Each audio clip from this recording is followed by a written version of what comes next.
Bonjour à tous, bienvenue une fois de plus sur notre chaîne Simama, le Dieu des dieux. Euh, nous sommes en pleine période en 2022, en cette fin d'année de Coupe du Monde, où une période dans laquelle nous sommes tous, nous vibrons tous au diapason de la Coupe du Monde qui se passe au Qatar. Je vais profiter pour dire mes sincères condoléances à un très grand Africain,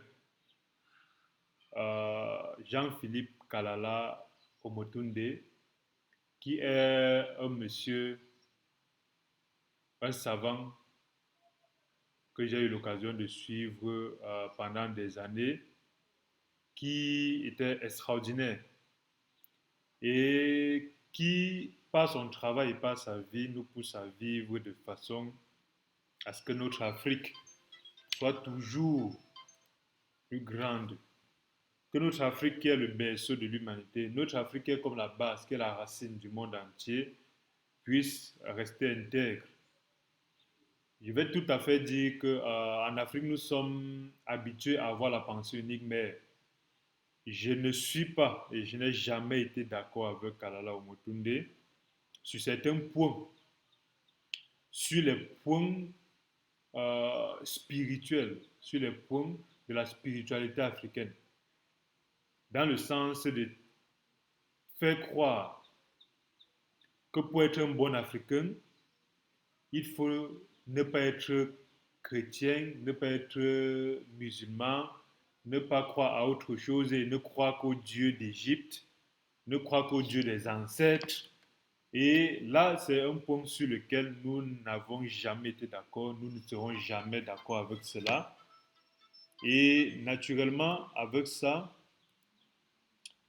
ça ne retire rien à la grandeur de son combat, qui était celui de voir que 90% de ce qui a été inventé sur Terre a pour berceau l'Afrique. Euh, tous les savoirs qui sont sur Terre ont pour berceau l'Afrique, du moins la majorité. Jésus est venu en Afrique. Adam, lorsque la Bible parle dans le livre de la Genèse, du jardin d'Éden, c'est situé quelque part en Éthiopie, le royaume de Couche. Tous ces royaumes-là sont basés en Afrique. La plus grande civilisation africaine, l'homme même, avant de migrer vers les autres continents, était Afrique. Donc ces choses-là sont la palissade qui sont des vérités évidentes.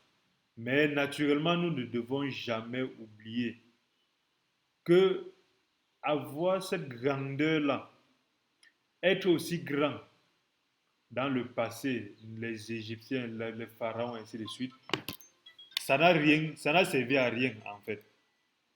Ça n'a servi à rien dans le fait que, à l'heure de mourir, lorsque la civilisation a tangué et lorsque la civilisation s'est évanouie, s'est dissipée, a disparu, toute cette grandeur n'a servi à rien. C'est pourquoi lorsque nous rappliquons cela aujourd'hui, ça ne sert à rien de se tanguer d'être des grands pharaons, des descendants des dieux, de ceci, d'avoir toutes les connaissances, si on n'arrive pas à manger, si 54 pays n'arrivent pas à se mettre ensemble, si on n'arrive pas à se soigner, si le premier à tuer l'Africain, c'est un Africain, si on a des médicaments contre le paludisme, mais que des Africains acceptent qu'on on leur impose des médicaments qui sont synthétisés par des autres, qu'on a des traitements naturels pour éviter la mort des millions d'Africains par an et que des Africains prennent des dessous de table et refusent que ces mécanismes-là puissent être implantés. Qu'on continue à avoir des facultés, des philosophies, des français, d'anglais, de ceci, cela, qui forment des millions d'Africains par an qui ne sont pas capables de créer de la valeur. Donc voilà, sur ces points-là, moi et le grands frères et les gens qui pensent comme le grand frère Kalala Omotunde ne pouvons pas être d'accord dans le sens où la grandeur d'hier est très belle. Mais aujourd'hui, face à la souffrance, nous devons avoir des mécanismes actuels, d'actualité, aujourd'hui, pour pouvoir impacter, au lieu de dire comme hier on était grand, on a construit. Oui, on a construit des pyramides. Est-ce que ces pyramides-là nous permettent aujourd'hui de nous défendre s'il y a une guerre? Est-ce que ces pyramides, on meurt dans la Méditerranée, tout ça, après on vient dire on est grand. Non. Des petites gens qui n'ont pas construit des pyramides aujourd'hui arrivent à faire tanguer la grande Afrique. Donc ce sont ces débats-là qui ne sont pas... Et autre débat de penser que le christianisme, c'est Dieu qui vient vers nous. Le christianisme, ce n'est pas Jésus-Christ, le Dieu blanc. Nous sommes tellement opposés à ce christianisme qui est vanté comme le blanc est venu nous. Non, le blanc ne connaît lui-même pas le christianisme. Il a venu avec des textes en disant que telle chose était... Non, ça sont des choses qui nous tiennent en arrière. Mais aujourd'hui, après avoir rendu hommage à ce grand homme, un excellent Africain, nous devons tous copier sur lui. Extrêmement pertinent et perspicace dans ses points de vue. Vraiment, c'est un grand homme, un baobab s'en est allé. Avant qu'un autre vienne comme lui de sa grandeur, je pense que ça va encore prendre un peu de temps. Alors aujourd'hui, nous parlons sur un thème actuellement important et nous réfléchissons un peu. Cette vidéo-ci va créer des mots justement parce que nous sommes dans un monde digitalisé où les plateformes qui vont héberger cette vidéo-ci ne nous appartiennent pas et qui, ces plateformes-là ne veulent pas forcément entendre notre son différent que celui imposé par les acteurs de la mondialisation et de l'antichrist. Mais nous allons quand même essayer, parce que comme un grand savant l'a dit, chaque génération a un choix, soit de prendre en main ses responsabilités et combattre ce qu'il y a à combattre, soit de trahir et de venir dire plus tard que non, c'est parce que les plateformes ne nous permettaient pas de parler. Alors, le 25 novembre, des grands papas, des grands docteurs, des puissants professeurs, parce que c'est ça justement qui nous tue. Aujourd'hui, le monde est géré par l'antichrist sous le couvert des experts. C'est pourquoi des gens, on voit, les gens les plus dangereux pour l'humanité sont des gens qui ont fait de longues études. Parce que dans de longues études, comme le dit Ecclésiaste 3, qui augmente sa science, augmente sa douleur. C'est ce qui est écrit dans l'Ecclésiaste. Lorsque tu augmentes sa science, tu augmentes la douleur. C'est pourquoi aujourd'hui nous sommes plus détruits par des gens qui ont fait de longues études. Alors des grands papas, des intellectuels se sont assis parce que ce qui s'est passé, c'est que jusqu'aujourd'hui, on ne nous a pas dit d'où est venu la rhume, le rhume. J'ai voulu prononcer le nom, mais tout le monde connaît ce rhume-là.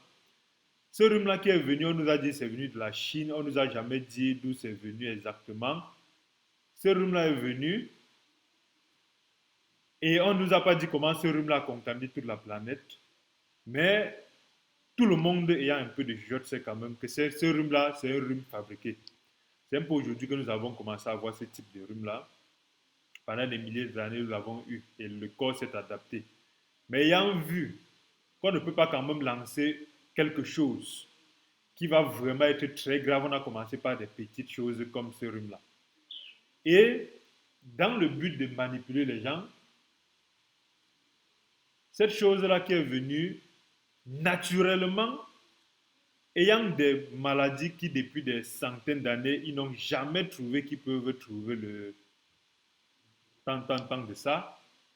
Vous voyez le petit truc là qu'on pique sur l'enfant, ainsi de suite, tout ça, étape par étape. Ils n'ont jamais vu qu'ils pouvaient trouver je vais appeler ça le jus de ça. Le jus pour guérir ça, ou pour prévenir, ils n'ont jamais vu. Ou quand ils trouvent le jus de certaines choses, ils gardent ça pour eux là-bas. Mais naturellement, en quelques semaines, on a trouvé le jus d'un rhume qu'on est censé ne pas connaître. D'un rhume qu'on nous dit qui migre et qui varie beaucoup. On a trouvé le rhume et on a imposé le jus à tout le monde. Et comme tous les êtres humains dans une maison, il y a toujours les récalcitrants. Il y a ceux qui sont récalcitrants parce qu'ils ne veulent pas. Il y a ceux qui sont récalcitrants parce qu'ils savent que le jus là n'est pas vraiment bien. Il y a ceux qui sont récalcitrants parce qu'ils ne veulent pas boire le jus. Il y a ceux qui sont récalcitrants parce que. On a donc lancé le premier jet du rhume et on a vu, on a analysé comment est-ce que les gens réagissent par rapport à ça. Et quand on a vu comment les gens réagissent par rapport à ça, on a vraiment emmagasiné des données qui nous permettent et qui leur permettent de savoir comment corriger les choses, comment adapter les choses, comment améliorer les choses. Et ces données-là nous permettent naturellement, leur a permis naturellement de savoir que il y a des choses à faire, il y a des choses à modifier, il y a des choses à améliorer pour les prochains rhumes qui vont venir. Et il y a quelques jours, donc, des papas se sont assis et ont vu et ont sorti un texte que nous allons lire. Ce texte-là est disponible sur le site du grand frère qui gère tout ce qui peut arriver sur Terre comme problème lié au corps. Tout le monde connaît ce grand frère-là. Donc c'est un site que vous pouvez, c'est un site on peut dire de l'ONU. C'est une branche de l'ONU qui gère tous ces dossiers-là. Et nous allons lire ensemble comme à la maternelle. On dit Accord mondial sur la prévention, la préparation et la riposte face aux pandémies. Accord mondial. Comment est-ce que dans le monde entier, on doit réagir de la même façon aux pandémies?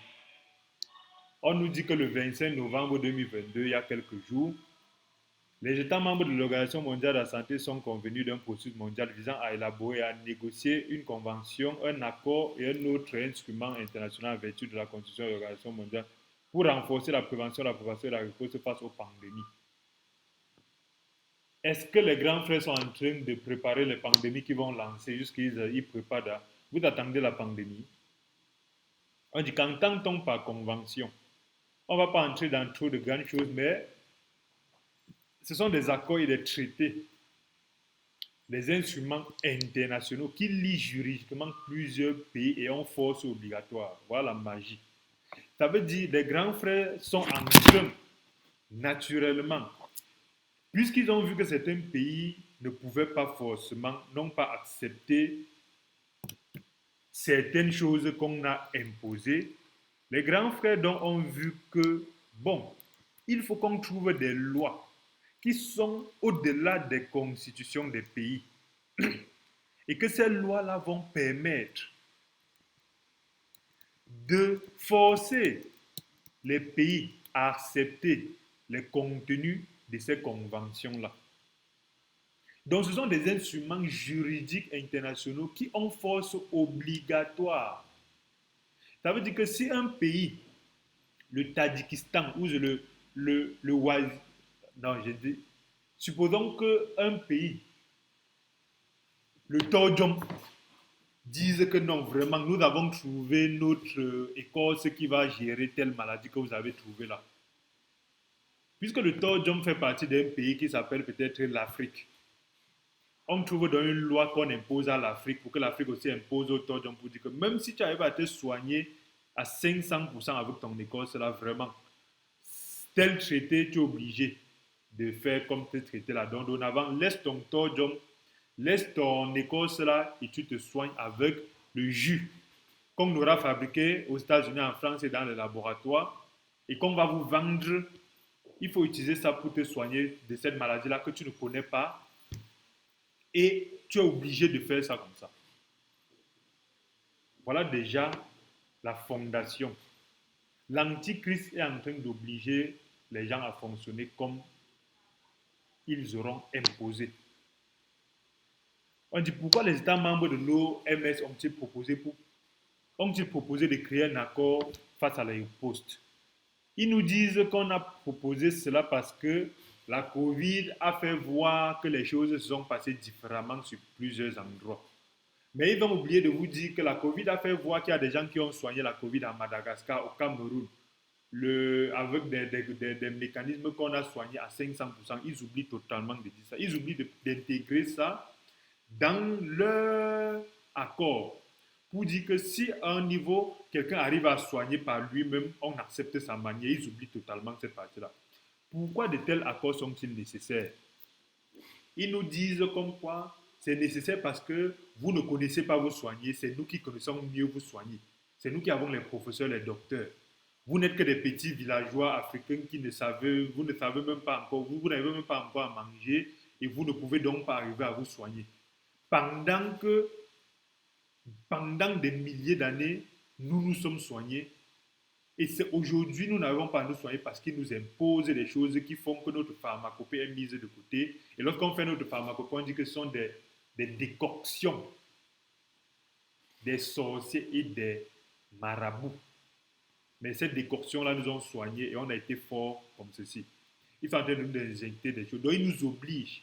Ces instruments ont été créés par des États membres. États membres, ils nous ont imposé. Les États membres, je ne suis pas sûr que les 54 pays d'Afrique se sont assis et ils ont vu la nécessité de ça. Mais comme ils n'ont pas l'argent et comme c'est aussi des faiblards qui n'arrivent pas à mettre sur pied les États-Unis d'Afrique, ce sont des bénis oui-oui. Et que quand lorsque quelqu'un veut un peu parler à haute voix, on le tue ou on lui met des bâtons dans les roues, ainsi de suite. Alors, ils disent que les États membres ont accepté d'assurer et d'encourager une collaboration accrue dans de multiples domaines qui ont une incidence sur la santé et le bien-être des personnes dans les communautés, dans les pays du monde. Est-ce que vous êtes allé dans les communautés pour chercher à savoir comment les communautés se soignent? Parce que pendant des millions d'années, chaque communauté s'est soignée. Est-ce que vous avez essayé de recenser comment les communautés se soignent avant de vous asseoir dans vos bureaux climatisés là-bas pour définir ce que nous allons utiliser pour nous soigner et nous imposer comme accord contraignant? Ça veut dire que même si un pays comme le Ghana arrive à dire nous ne sommes pas là, on dit c'est un accord contraignant. C'est le 25 décembre, ça fait quelques jours. 25 novembre, ça fait quelques jours. Ils nous disent quelle est la procédure réalisant les. Ils nous sortent une procédure pour nous embrouiller. On s'est assis. Vous êtes assis quand? Et ils disent l'article 19 donne à l'Assemblée de la santé l'autorité pour adopter les conventions et les accords rapportant à toute question entrant dans la compétence de l'organe. Le seul instrument établi à ce jour est l'article ceci, cela qui dit que monter descend la décision de l'Assemblée mondiale de la santé portant création de l'organe intergouvernemental, ceci, cela. Les travaux de l'organe intergouvernemental s'appuient sur quatre des contributions écrites des États membres. Consultations régionales, des réunions des comités régionaux, consultations informelles, audiences publiques, organes intergouvernementaux. Tout ça qu'ils vont faire là, ils vont prendre des grands professeurs, leur donner quelques millions et leur dire validez ça pour dire que votre pays a accepté. Et voilà comment ils ont fait. Et ils disent l'organe intergouvernemental a été invité à présenter un rapport de situation à la 76e Assemblée de l'ONU en 2023 et à soumettre ses conclusions à l'examen d'ici 10e, 77e Assemblée mondiale en 2024. Donc, ils ont déjà prévu comment ils vont découper tout cela. Et entre-temps, ils vont nous flanquer un peu, peut-être une pandémie, pour vous mettre un peu la pression. Pour vous dire, nous sommes la solution. Et c'est ce que Apocalypse explique. L'Antichrist va venir pour dire, je suis la solution. Et tout le monde va dire, vous-même, vous voyez comment. Entre mourir du rhume et prendre le jus, qu'est-ce qui est mieux? C'est normal de prendre le jus. Quand tu ne vas pas prendre le jus, on va dire quoi? Tu es un opposant. Tu ne veux pas le bien des autres. Tu es un vecteur de la maladie. Quel rôle joue l'OMS dans le processus d'accord? C'est lui qui sort les cartes. C'est l'OMS qui sort les cartes pour permettre la zombification des gens. Ça, ils vont me basader cette vidéo-ci. Mais bon, alors, chacun peut lire dans l'article quels autres acteurs prennent part au processus. Quels autres acteurs prennent part au processus? En plus de l'OMS, il y a les États membres.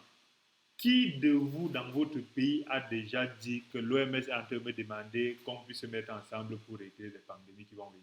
Personne. Ils gèrent ça en bas. Quel calendrier d'élaboration? Le calendrier d'élaboration, il parle de 2022, 2023, mars 2024, ce serait bon.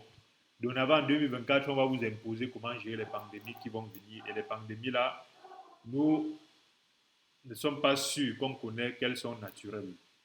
À quoi servirait un instrument de prévention face à ça?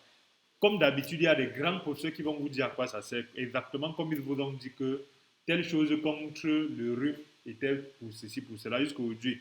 Bizarrement, la guerre entre deux panchos est venue, le rhume a disparu. Bizarrement, certains problèmes sont venus, le rhume qui était important a disparu. Bizarrement, le rhume là devient important et moins important face à l'actualité. Donc, ce n'est plus la maladie qui tue, mais ce sont des gens qui vous disent que c'est important ou pas. Ils disent que le but, c'est de renforcer la résilience face aux pandémies, appuyer la prévention, la détection, l'intervention face aux flambées, assurer les accès équitables aux mesures de lutte. Vous pouvez avoir l'accès équitable. Donc, entre 50 000 Guinguérou et 500 000 charbonneux. Vous pensez qu'on va laisser mourir 50 000 Guinguérou et donner à 500 000 charbonneux pour vos beaux yeux? Le jus a été vendu au pays. Ils vont payer ça même leurs petits-enfants vont payer. Alors que le jus était censé être accès équitable, apporter le soutien de coordination mondiale. Il faut aller chercher pour la coordination mondiale, trouver comment envoyer le Goulbetara à New York pour soigner les gens, puisque le Goulbetara soigne le rhume. Le remède de Monseigneur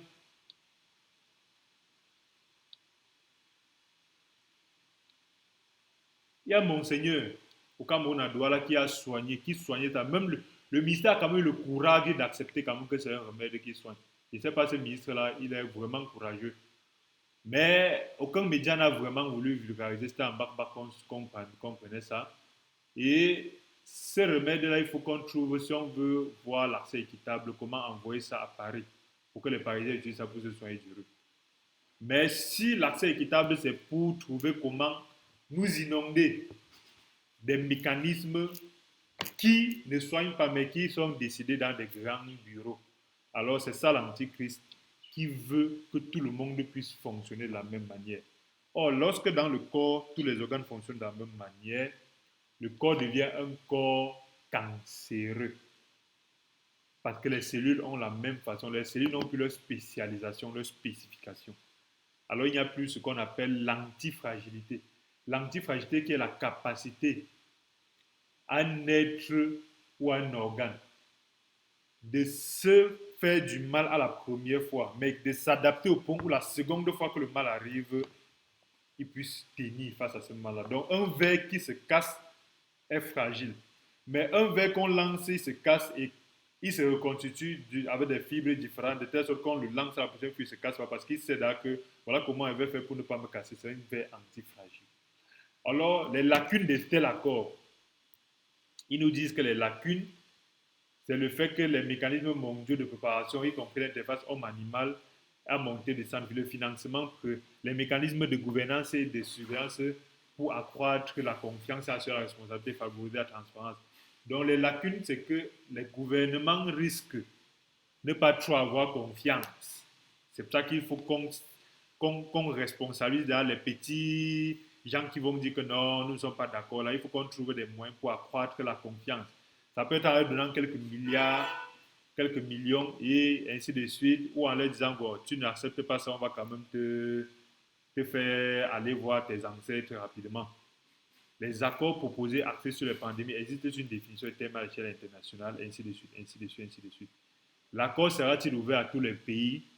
Ratification ou adhésion? Bien que les questions décident dans l'accord des États membres, un accord qu'on va vous mettre le couteau à la gorge, tout nouvel instrument devrait permettre la participation de tous les pays qui le souhaitent, conformément à l'exemple. Ça, c'est la théorie, ainsi de suite. Que se passerait-il si les pays ne respectent pas leurs obligations?